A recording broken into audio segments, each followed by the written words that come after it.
Martineau, il n'y a pas le temps pour la controverse. Il a jamais coulé l'eau sous les ponts. C'est lui qui la verse. Vous écoutez Martineau. Cube Radio. Bonjour la police! Bonjour la police! Bonjour la police!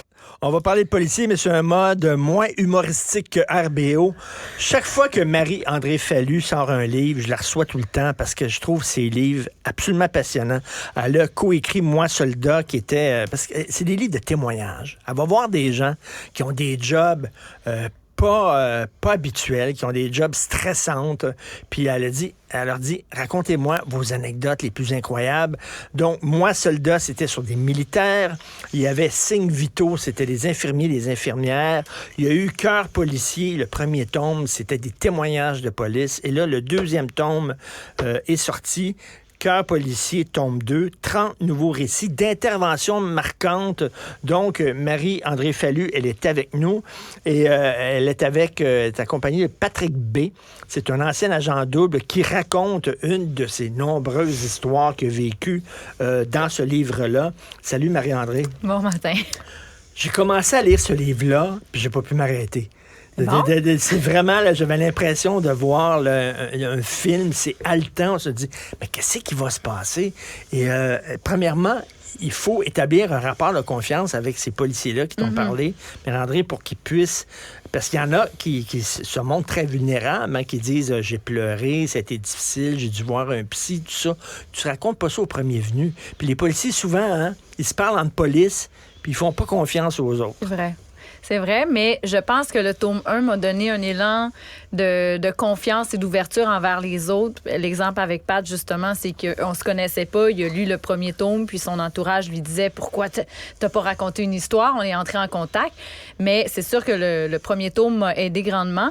Mais à chaque fois aussi, c'est que j'ai quand même une bonne écoute. Ça se fait toujours dans le respect. C'est pas dans le jugement. C'est pas romancé. Je l'écris pas en faveur ou en défaveur. Je relate des faits de façon très journalistique. Et je pense que comme je ne dénature pas les propos, ben ça aide aussi à avoir une confiance par rapport à la confidence. Et pourquoi t'écris ce genre de livre-là? Pour qu'on comprenne mieux la job de ces gens-là? Ben oui, parce que l'objectif derrière tout ça, c'est justement de leur donner une tape dans le dos. Parce que les policiers, c'est les mal-aimés, je dirais, du 911, des services essentiels.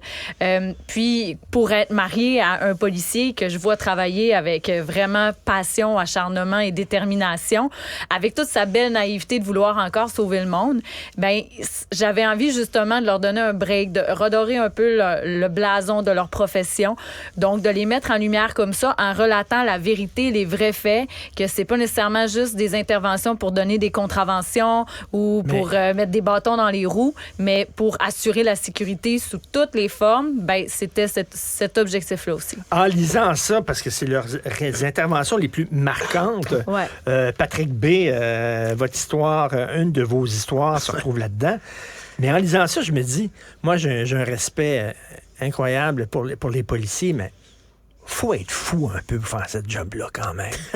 Non, parce que je regarde ça puis je dis c'est épouvantable ce qu'ils vivent, mais ce qu'ils disent, c'est que j'aime ça. J'aime ça, malgré tout, j'aime cette job-là. L'adrénaline. L'adrénaline. Vous êtes addict à l'adrénaline? Vous shootez à l'adrénaline? Ben, c'est quasiment ça. Puis plus que tu le vis avec l'adrénaline, plus t'en veux. C'est une drogue, là. La section dans ma carrière que j'ai faite agent double, là, c'était ça, là.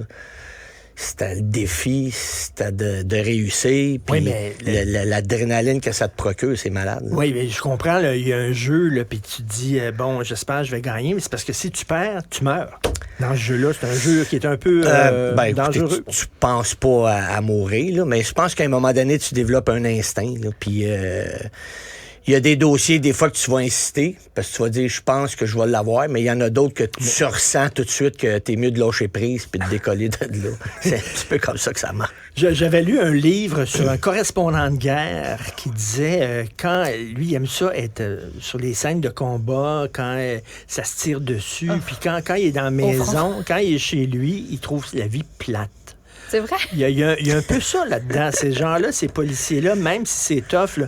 Écoute, bon, il y a plusieurs histoires. Il y a deux gars, anciens policiers, que je reçois souvent ici à l'émission. Puis les gens qui écoutent Cube Radio, ils ont souvent entendu parler André Gélina Stéphane Wall. Stéphane Wall, lui, son histoire, c'est prise d'otage. Ouais. Donc, il y a un gars qui a un otage. Et lui, il faut qu'il tire le méchant, le bandit. Puis là, il essaie de... Puis sans tirer l'otage, c'est pas évident. Et à un moment donné, il tire. Il tire le méchant, il tire le bandit. Le bandit tombe, l'otage est libéré. Il me semble qu'il devrait être content. Pantoute, il arrête pas de pleurer. Il pleure, j'ai tué quelqu'un. Puis les gens disent, oui, mais t'avais pas le choix. T'as sauvé la vie de quelqu'un. Oui, mais j'ai tué quelqu'un. Il a dû consulter des psys, puis tout ça. Puis finalement, il a arrêté de faire de la patrouille. Puis après ça, il a formé d'autres policiers. Et pourtant, c'était un héros. Oui, mais je pense que de cette profession-là, de pouvoir faire une carrière en vivant toutes sortes de types d'interventions, mais en n'ayant pas jamais à utiliser ton arme à feu, je pense que c'est comme l'apogée. Puis malheureusement, ça vient avec des risques et des probabilités, justement, parce qu'au quotidien, tu portes une arme sur toi pour sécuriser. Mais oui, on est à la même place. Mais t'as beau avoir toutes les formations possibles, aller à l'école de police, puis tout ça, là, quand c'est le temps d'utiliser ton arme, c'est une autre affaire. C'est une autre chose. Que lui, il l'a vécu, là, de tuer quelqu'un, ça y a rentré dedans.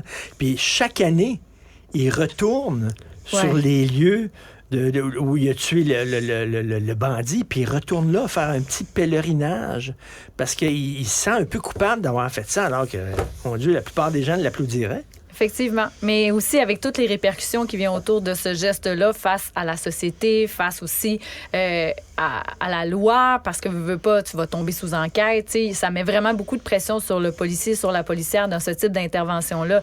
Donc nous, on est comme dans les films, le méchant, le bandit est neutralisé, puis les civils, si on veut, sont secourus. C'est ce qu'on désire. Mais quand t'es la personne qui prend la décision, c'est que d'après moi, il doit toujours se dire comment j'aurais pu faire autrement puis qu'on s'en tire bien. Peut-être qu'il n'y en avait pas d'autres solutions. Exactement. Mais oui. Et il y a des histoires hallucinantes. Fadi Daguerre, le chef de police du SPVM, le gars était agent double. Ouais. Alors, il rentre, il va voir un pusher, un trafiquant de drogue, puis il se fait passer pour un pimp qui veut acheter de la dope pour sa prostituée. Là, le gars dit, OK, c'est correct. Il le fait rentrer dans une piquerie, débarre des portes, etc. Le gars rentre dans la piquerie. Des milliers de sérieux. Là, il suit dans la piquerie, puis là, il dit, où c'est que je m'en vais, tabarnouche, le gars. Et là, il dit quasiment, pour être sûr que t'es pas policier, pique-toi donc. Pour me prouver que t'es pas policier, pique-toi. Shoot-toi à l'héros. Là, Fadi sort son gun, voit une fenêtre, saute par la fenêtre, tombe dans une benne à ordures. Il se casse quasiment une jambe. Histoire de fou. Pourquoi ces gens-là font ce métier-là? Moi, j'avais peur en lisant le texte. J'avais peur pour lui. Lui, il l'a vécu. Oui, puis quand j'ai rencontré Fadi Daguerre, il me le racontait, mais avec légèreté, mais moi, je buvais ses paroles en disant, mais ça n'a pas de bon sens en ce moment, ce que je suis en train d'entendre comme scénario. C'est un scénario de film. Mais ça s'est produit dans la ville où on se trouve en ce moment, à Montréal, à quelques coins de rue d'ici, là, il y a quelques années. Mais oui, c'est comme une série télé, mais dans un livre. Mais d'ailleurs, on a plusieurs épisodes. D'ailleurs, parce que tu écris bien, Marie-André, vraiment, parce qu'on lit ça, là, c'est comme on le voit. On le voit, on le sent. Bon, je veux pas raconter votre histoire. Vous allez la raconter vous-même, Patrick B. L'histoire qui est racontée là-dedans, hallucinante. Non, mais ça va gâcher sa sortie de livre. Okay, non, on va donner du bonbon à Richard. Richard m'a toujours accueilli. Ça fait 4 fois que je viens le voir, on va y en donner. J'ai raconté une histoire, 2, peut-être 3, puis c'est tout après. En passant, Fadi Daguerre, j'étais enquêteur stupéfiant. Il a fait des dossiers pour moi, en passant. OK. Fait que je le connais très bien. Écoute, l'histoire que j'avais décidé de donner à Marie, parmi ceux que j'avais, ça dure à peu près 2 jours. Là, on avait des plaintes là, dans le quartier Hochelaga-Maisonneuve là, pour faire un achat de stupéfiants. Puis, fait que je l'ai fait comme la veille. Puis, ils ont perquisitionné vu que c'était l'été. Et puis, quand ils ont perquisitionné, on a manqué le sujet d'intérêt. Il avait quitté les lieux. Puis c'est toujours lui que l'enquêteur veut toujours avoir. Puis par chance, le lendemain, cet individu-là m'a appelé. Puis c'est ça que je disais ce matin, un téléavertisseur. Là, peut-être qu'il y en a qui se rappellent pas c'était quoi. J'ai reçu un appel de lui. Puis là, il voulait me rencontrer.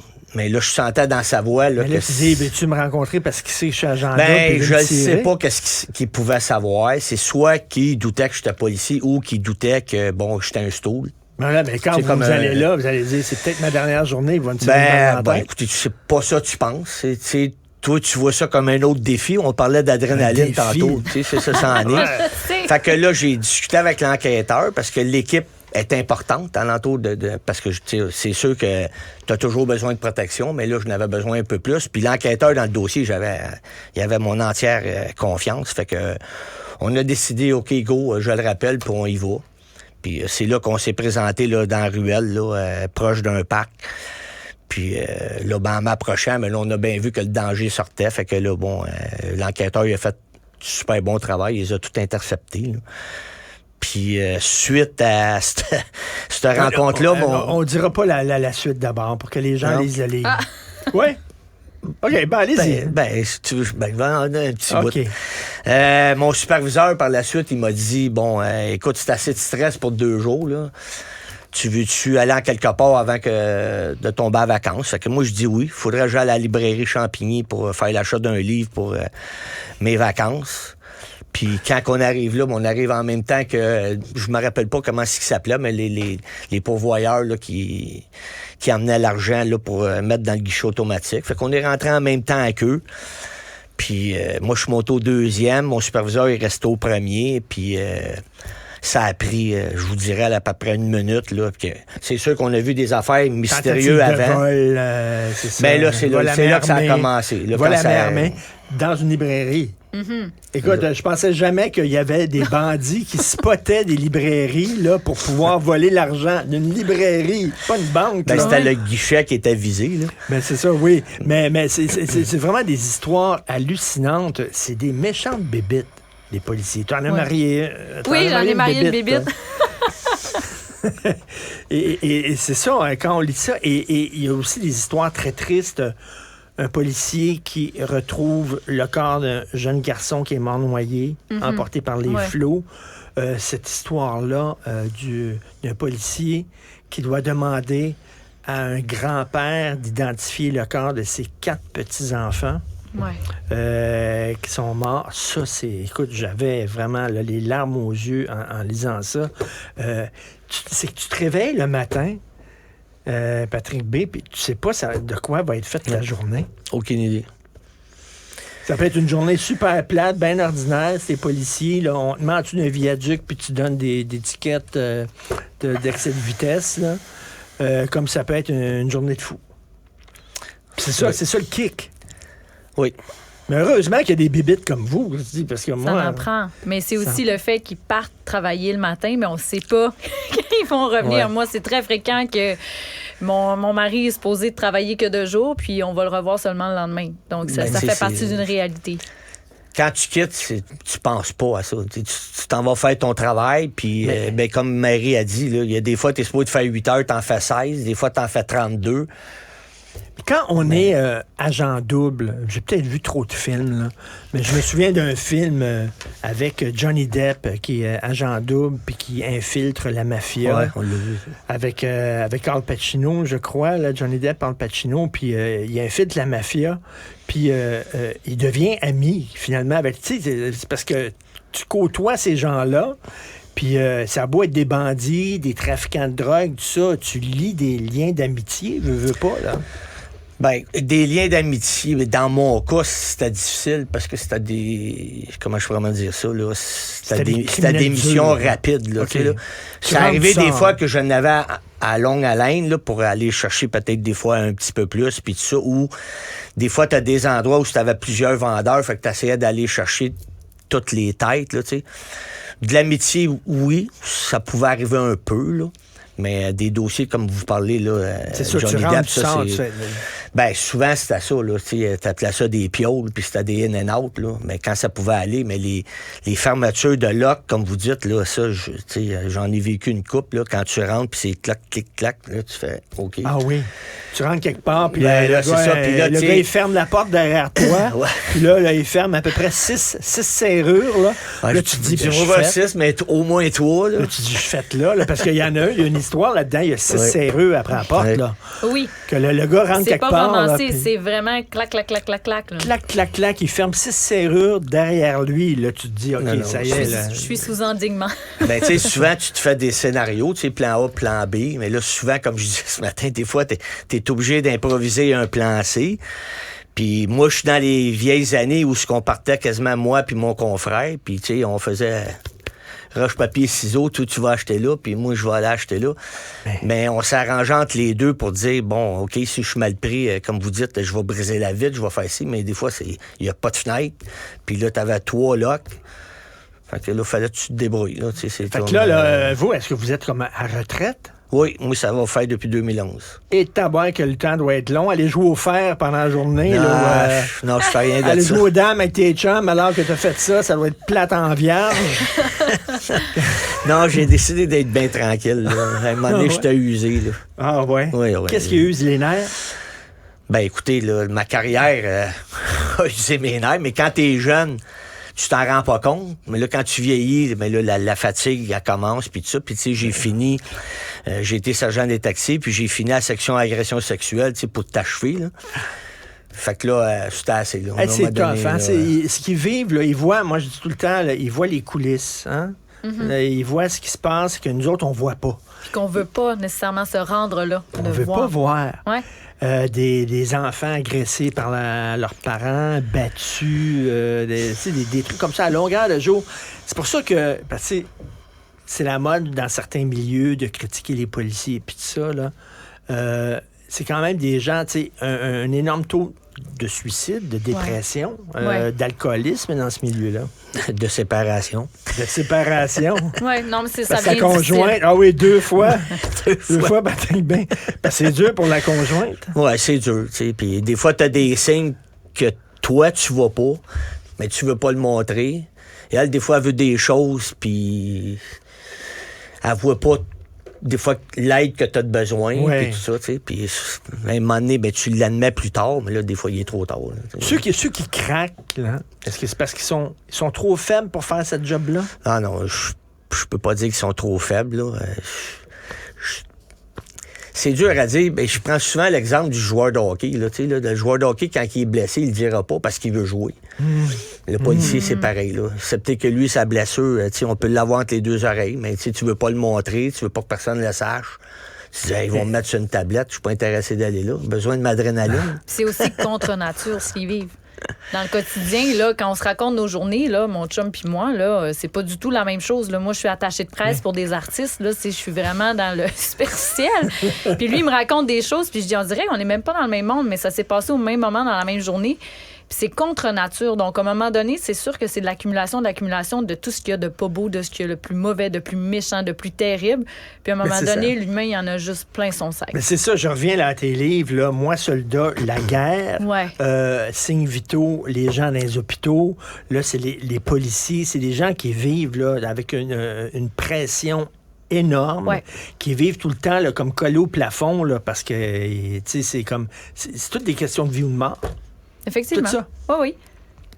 Fait que c'est Entièrement. ça, t'es fasciné par ça, toi. Ça fait du bien avec les artistes et leur crise de vedette, là, Oui. en disant, je veux des raisins Je les verts, pas des ramène raisins rouges. toujours là. à la C'est ça, là. source. Fait que, je veux Les de l'eau vrais avec drames. des bulles, puis sinon, je vais faire une crise. Oui, et je voulais tout pas ça, de l'eau là. flat. C'est ça. Alors, toi, tu parles de gens, là, en disant, regarde, là, Oui. ça, c'est du vrai Mais monde. c'est ça, je m'intéresse à l'humain. Tu sais, peu importe la profession, mais je suis allée avec des professions clés qui, pour moi, ont des choses à dire, on a des choses à montrer aussi par rapport à ce qui se passe dans l'actualité, de montrer le vrai côté du décor, tu sais, la vraie réalité dans leur quotidien. Parce qu'on a beau relater des faits d'actualité, mais tu sais, ça généralise pas tout non plus, là.